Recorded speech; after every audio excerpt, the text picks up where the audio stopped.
தலையூர் தூதன் மூலமா அனுப்பப்பட்ட தலையூர் காளியுடைய நீண்ட கடிதத்தை வீரமலை உரக்க படித்திட அத ஆலோசனை மண்டபத்துல குழுமியிருந்த பொன்னர், சங்கர், மாயவர், சின்னமலை கொழுந்து, வையம்பெருமான் இவங்க எல்லாரும் உற்று கேட்டுக்கொண்டிருந்தாங்க.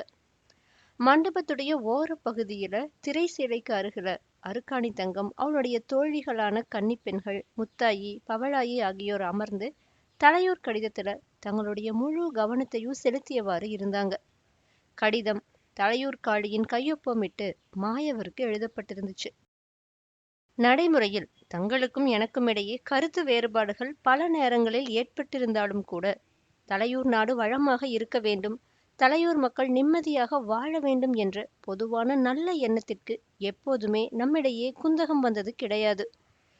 வேட்டுவர்களாகிய நமது மக்களும் கொங்கு வேளாளர்களும் ஒருவரையொருவர் எதிர்த்து மோதிக்கொண்டு அழிவதற்காகவே ஆண்டவனால் படைக்கப்பட்டிருப்பதாக யாராவது கருதினால் அது மலையளவு தவறு என்பதை நான் உணர்ந்தே இந்த மடலை தங்களுக்கு எழுதுகிறேன்.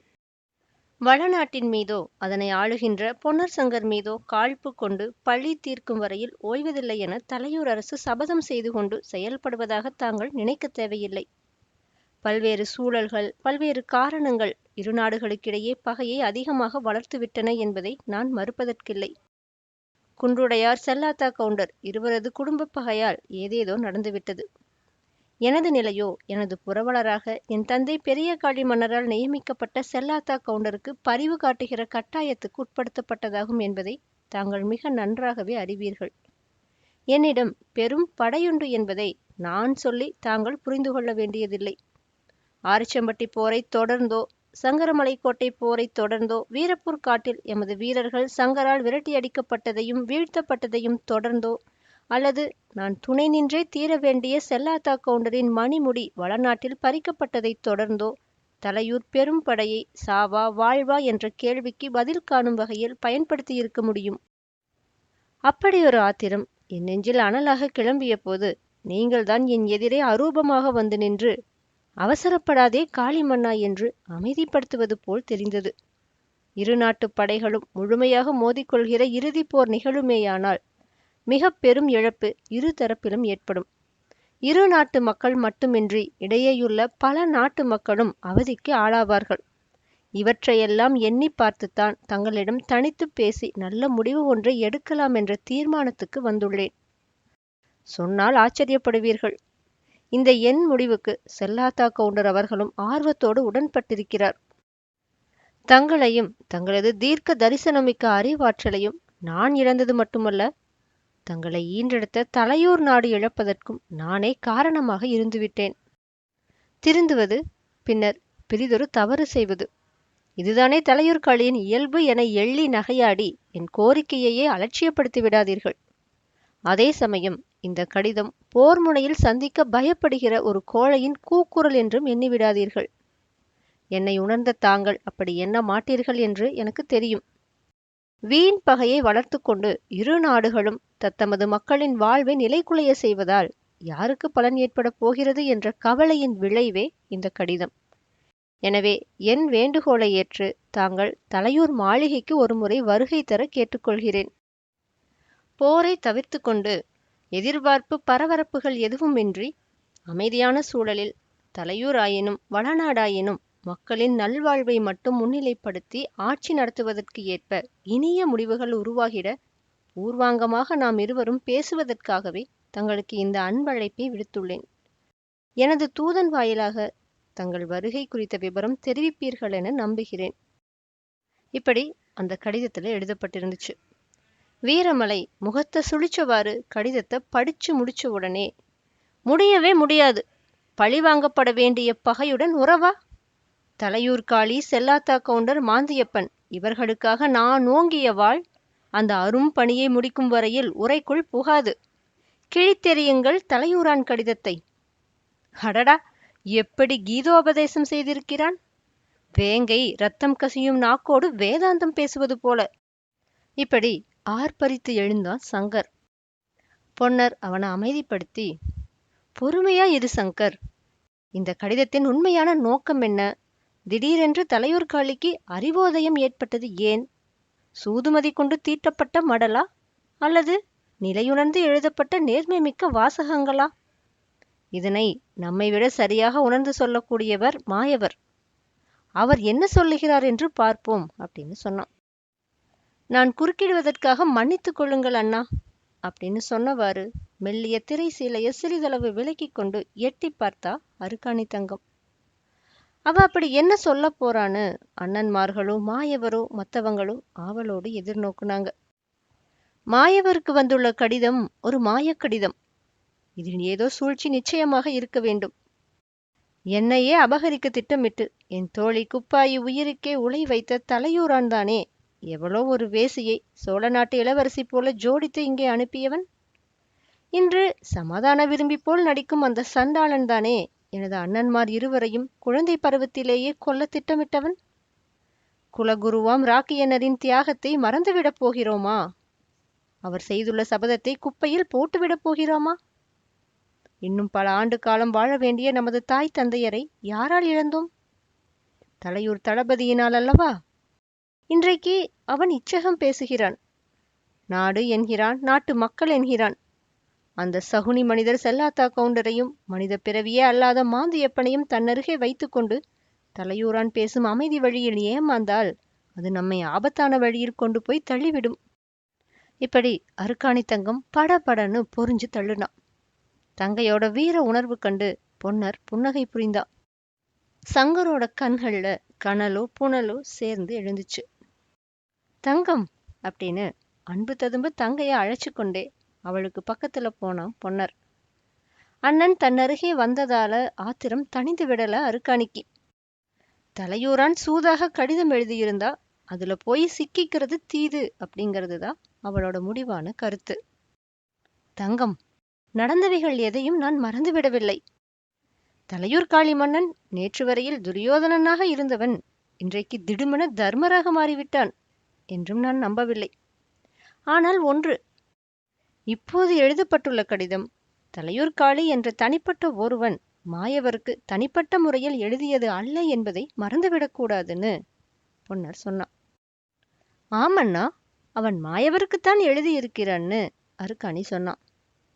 உண்மைதான் தங்கம், ஆனால் அதில் எழுதப்பட்டிருப்பது இரு நாடுகளுக்குரிய பிரச்சனைன்னு பொன்னர் சொன்னான். அதனால் என்னன்னு அருக்காணி கேட்டா. அதனால் அமைதியாக சிந்திக்க வேண்டும் தங்கம். நமது வளநாடு பொன்னர் சங்கரின் ஆட்சியை பெற்றுள்ளது என்றாலும் இந்த ஆட்சியின் மூளையாகவே இருப்பவர் நமது மாயவர்தானே. ஆகையால் அவருக்கு தலையூரான் எழுதிய கடிதம் மிக முக்கியத்துவம் வாய்ந்ததாகவே கருதப்பட வேண்டும்னு பொன்னர் சொன்னான். முக்கியத்துவம் வாய்ந்ததாகத்தான் நானும் கருதுகிறேன் அண்ணா. அந்த முக்கியத்துவம் ஒரு மூர்க்கனை அபாயத்திலிருந்து காப்பாற்றுவதற்காகவும் அவனை பழிவாங்க சபதம் ஏற்றுள்ள நம்மை நாசத்தில் வீழ்த்துவதற்காகவும் இருக்கும் என்பதுதான் என் கணிப்புன்னு அருக்காணி சொன்னான்.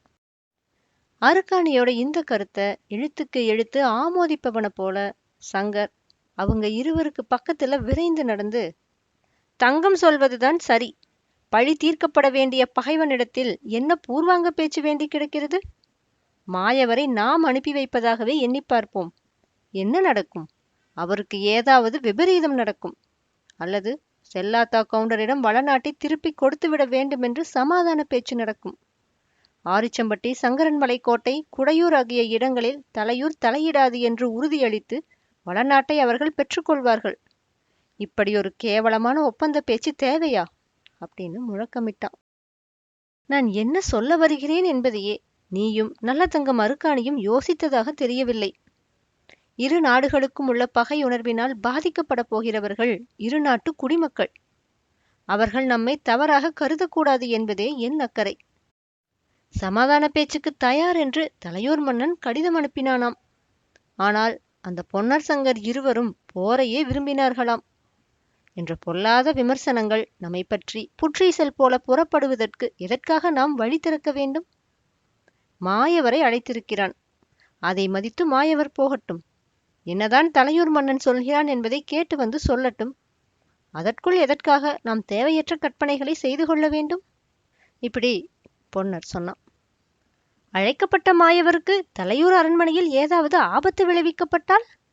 இப்படி வீரமலை பொன்னரை பார்த்து கேட்டா. தலையூர் காளியை அவ்வளவு பண்பற்றவனாக நான் கருதவில்லை. தனக்காக இல்லாவிட்டாலும் தனது நாட்டு மக்களின் வெறுப்பை சம்பாதித்துக் கொள்ள அவன் ஒரு காலும் விரும்ப மாட்டான். எதற்கும் இந்த சிக்கலான விஷயத்தில் மாயவர் அவர்களே இறுதி முடிவு எடுக்க வேண்டும் அப்படின்னு சொன்னான் பொன்னர். அந்த கோபத்திலும் அருக்காணித்தங்கம் மெல்ல சிரிச்சா. என்னம்மா சிரிக்கிறாய் அப்படின்னு கேட்டான் பொன்னர். ஒன்றுமில்லை அண்ணா. தந்தை குன்றுடையாரைத்தான் எல்லோரும் அவருடைய வெகுளித்தனத்துக்காக மசச்சாமி என அழைப்பார்கள். அப்படியே இல்லாவிட்டாலும் அதில் பாதி அளவு என் பெரியண்ணா இருக்கிறாரே என எண்ணினேன். சிரிப்பு வந்தது அப்படின்னு சொன்னான் அருக்காணித்தங்கம். வீரமலையோட கையில் இருந்த கடிதத்தை மாயவர் வாங்கி அதை ஒரு முறைக்கு இருமுறை தன்னுடைய மனசுக்குள்ளேயே படிச்சு பார்த்தாரு. அங்க நடைபெற்ற சூடான விவாதத்துல அவரு எந்த கருத்தும் சொல்லாம இருந்தாருனாலும் அவருடைய இதய அலைகள் ஓயவே இல்லை. கடிதம் எழுதப்பட்ட மர்மம் என்னவாயிருக்கும்? அதுக்கு அவர் விடைய கண்டுபிடிச்சிட்டாரு. தலையூரான் தன்னுடைய தவறுகளை உணர்ந்திருக்கிறான். தலையூர் மக்கள் கிட்ட நல்ல பெயர் எடுக்க விரும்புறான். அவனால ஒரு பெரிய போர்க்களத்தை சந்திக்க முடியுதோ இல்லையோ, இப்ப அவன் அதை விரும்பல அப்படின்னு தெரியுது. சந்தர்ப்பம் அவனை திருந்த செஞ்சிருக்குது அப்படின்னாலும் அவன் செஞ்சிருக்கிற பழைய பாவங்களுக்கு எளிதில் யார்தான் மன்னிப்பு வழங்க முடியும்? ஒருவேளை அவன் நல்ல எண்ணத்தோடு செயல்பட முனைந்து அதையும் தன்னுடைய சூழ்ச்சிக்கு சாதகமா செல்லாத்தா கவுண்டர் பயன்படுத்தி கொள்ள திட்டம் தீட்டியிருந்தா? இப்படியெல்லாம் மாயவருடைய சிந்தனையோட்டம் பெருகுச்சு. பொன்னர் சங்கரால மக்களுக்கு நல்லாட்சி தர முடியுங்கிற உண்மை நிலைநாட்டப்பட்டாச்சு. கொங்கு குல மக்களுடைய நன்மதிப்பை பெற்றவங்க அவங்க அப்படிங்கிற நல்ல பெயரும் வடநாட்டு பகுதிகள் அனைத்திலும் பரவிருச்சு. இனி அவங்க தாங்கள் எடுத்த சபதத்தை நிறைவேற்ற களம் புகுவதால மக்கள் சலிப்படைய மாட்டாங்க. தன்னை அழைச்சிருக்கிற தலையூர் காளிக்கும் தெரியாம செல்லாத்தா கவுண்டரால ஏதாவது தனக்கு அபாயம் நேரும்னா அதுவே தலையூர் மேல பொன்னர் சங்கர் படையெடுத்து பழி முடிக்க சரியான காரணமா அமைஞ்சிடும் அப்படின்னு மாயவர் நினைச்சாரு. இப்ப மாயவருடைய மௌனம் கலைஞ்சது. ஆனா அவர் எண்ணியதை அப்படியே சொல்லல. தனக்கு தலையூரில் ஆபத்து விளையக்கூடும், அதுவே தலையூர் மீது படையெடுக்க காரணமாக அமையும் அப்படிங்கிறத அவர் சொன்னா, அவர் மேல அளவற்ற அன்பும் மரியாதையும் கொண்ட பொன்னரும் சங்கரும் மற்றவங்களும் அவர் தலையூர் போவதை தடுத்து விடக்கூடும். அதனால அதை சொல்வதை அவர் தவிர்த்து கொண்டு ஒரு சிறு கனைப்போடு பேச்ச தொடங்கினார். தலையூர் காளியை அவ்வளவு மோசமான மனிதனாக முடிவு கட்டாதீர்கள். பெருகியுள்ள வடநாட்டு படைபலம் கண்டும் கேட்டும் அவன் பயந்து போயிருக்கிறான் என்றே நான் நினைக்கிறேன்.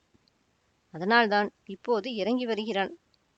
என்னை அழைத்திருப்பதை ஒரு சதி என்று நான் கூற மாட்டேன்.